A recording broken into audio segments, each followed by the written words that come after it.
28শে ফেব্রুয়ারি public হচ্ছে electoral role.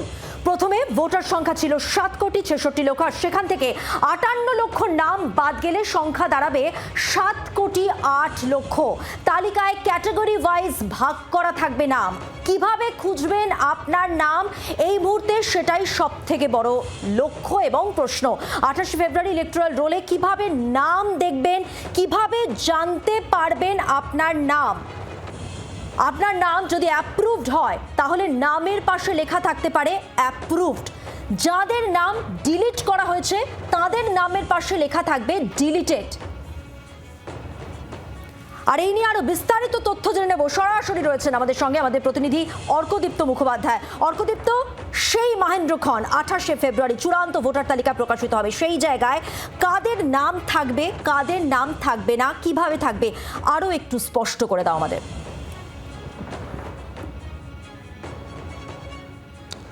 দেখো, যেমনটা তুমি বলছিলে, আমাদের এই এসআইআর প্রক্রিয়া শুরু হওয়ার আগে আমাদের ভোটার লিস্ট ছিল 7,66,00,000 সামান্য বেশি, এবং আমরা জানি 58 লক্ষের সামান্য বেশি বাদ গিয়েছিল ড্রাফট ভোটার তালিকা থেকে। তাহলে সেই সংখ্যাটা নেমে এসছে 7,08,00,000-এ। এবার এই 7,08,00,000 ভোটারদের ওপরেই কিন্তু যাবতীয় নথি খতিয়ে দেখা হচ্ছে। এই গত এন্টার শুনানি প্রসেস বলো বা এখন যে জুডিশিয়াল অফিসাররা আছে তারা যেভাবে দেখছেন এই 7,08,00,000-কে নিয়ে। কমিশন সূত্রে খবর যে এই শনিবার অর্থাৎ 28 তারিখে যে তালিকা প্রকাশিত হচ্ছে, এখানে 7,08,00,000-এর সকলেরই নাম থাকবে।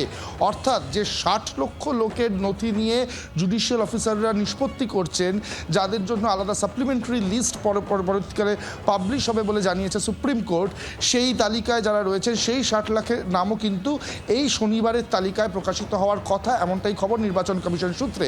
কিন্তু কেন থাকবে তাদের নাম, বা তাদের নাম থাকা মানে কি তারা চূড়ান্ত তালিকায় উঠে গেলেন? না, এমনটা নয়। কমিশন সূত্রে যেটা জানা যাচ্ছে, এই 7,08,00,000 নামের প্রত্যেকের পাশে তাদের স্ট্যাটাস দেওয়া থাকবে। অর্থাৎ যার নাম ডিলিট হবে এই তালিকা থেকে তার নামের পাশে ডিলিটেড লেখা থাকবে।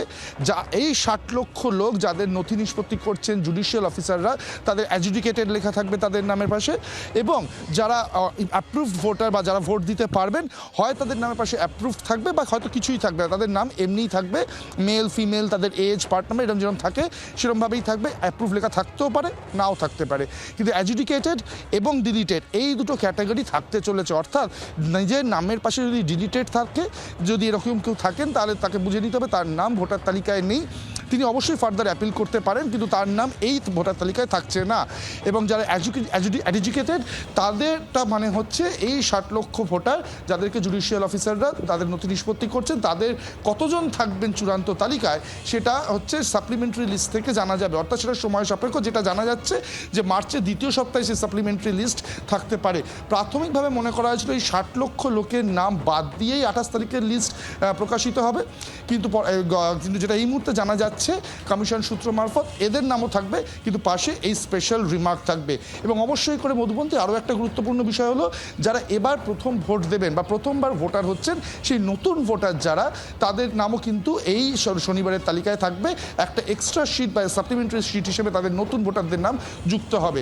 অর্থাৎ এই ফরম্যাটে কিন্তু নির্বাচন কমিশন লিস্ট প্রকাশ করতে চলেছে। আমরা যারা দেখবো যে নিজেদের বা সাধারণ সকল মানুষ যারা দেখবেন নিজেদের নাম ভোটার লিস্টে আছে কিনা সেটা কীভাবে চেক করবেন, যেটা আমরা দেখেছিলাম ড্রাফট রোলের সময়, যে নিজের এপিক নাম্বার দিয়ে ইসিআই এর ওয়েবসাইটে যেতে পারেন, সিও ওয়েস্ট বেঙ্গলের ওয়েবসাইটে যেতে পারেন, বা ইসিআই নেট অ্যাপ যেটা রয়েছে সেখানে যেতে পারেন।